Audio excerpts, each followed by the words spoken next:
Hello, I'm the Nostalgia Critic. I remember it so you don't have to.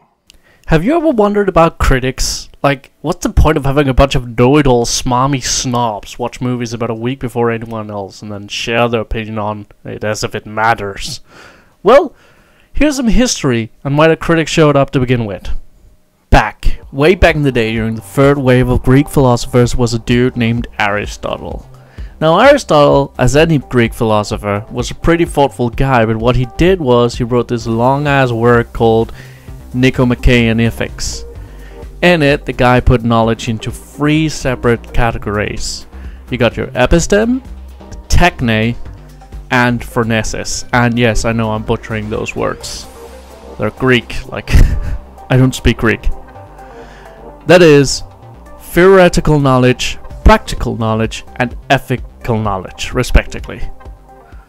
Under these, the idea of aesthetics is played around with by Plato and Aristotle, but considered a subcategory of phronesis at best. The main takeaway here is that for something to count as knowledge, it has to be reflective. You have to put actual thought into it.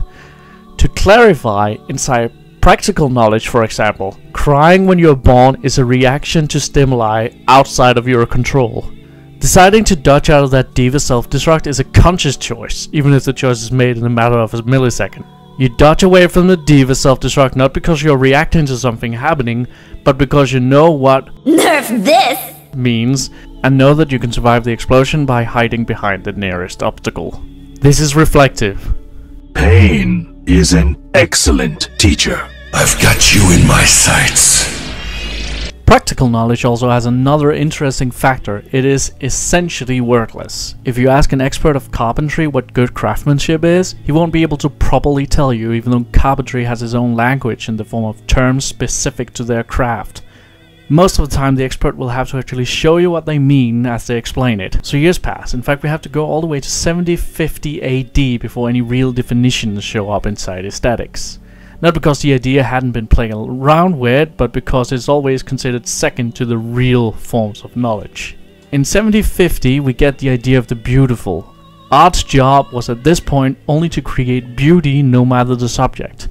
In fact, Aristotle himself had earlier said that the true artist should be able to make even the ugliest bugs or corpses seem appealing and beautiful to the human eye.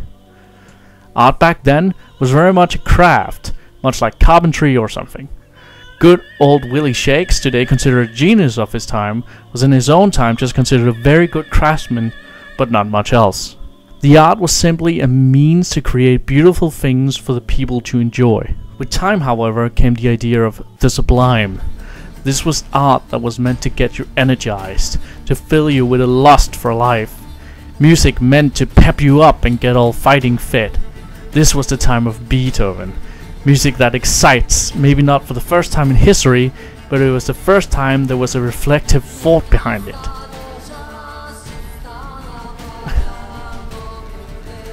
With this came the freedom of the arts. Art now belonged to the artist and their patrons, no longer to the judge or crown. With the freeing of the arts, however, also came the grotesque. Art meant to give you negative feelings outright. Feelings such as disgust, fear, or sadness. With the grotesque, unfortunately, also came a disconnect between the artist and public. The public didn't enjoy being told what to think or how to feel, so to mediate between the two came the connoisseurs, the knowers, or as we know them today, the critics. The critic's job was to not just give a reactionary appraisal of a piece, but to reflect on it. Critics were the first non-artistic people who nevertheless possessed aesthetic knowledge. A true critic is someone who is able to analyze a subject reflectively based on its place in the greater cultural context. They have to know not just that something is good, but why it is good, how it is good. They have to be able to reflectively explain why. They're supposed to know the greatest pieces and be able to appraise it comparatively. Just like we talked about with carpentry, different kinds of arts have evolved their own languages and terms, but if a critic is to mediate between the artist and public, he will have to compare it to well-known pieces. sometimes unfortunately to detrimental effect. That's why we get situations like someone calling Cuphead the Dark Souls of run-and gun platformers.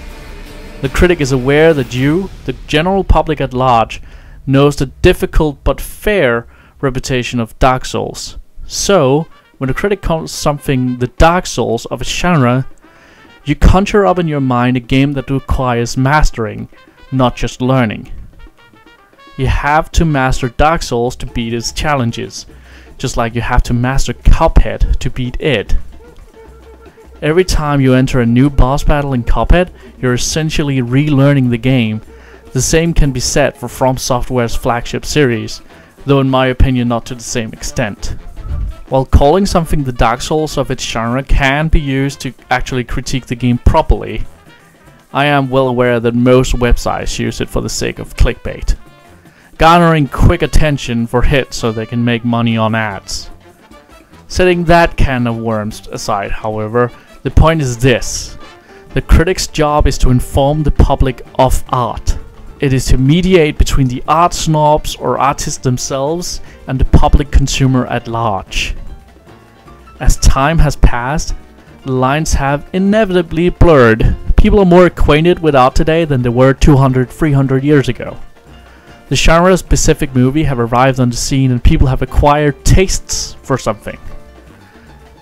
With the critics came a more informed public, and with a more informed public came a demand for more thoughtful and intriguing work. The critics, in other words, helped free art to the point that today we have more genres, entire genres you might not even be interested in, but which nevertheless contain masterpieces in their own rights. Rap music got its Biggie Smalls, movies got its Star Wars, and video games got its... well, I guess the code is still out on video games. I hope this video has helped you understand the importance of critics, and maybe you learned about something you didn't know about already. Thanks for listening, and have a wonderful day.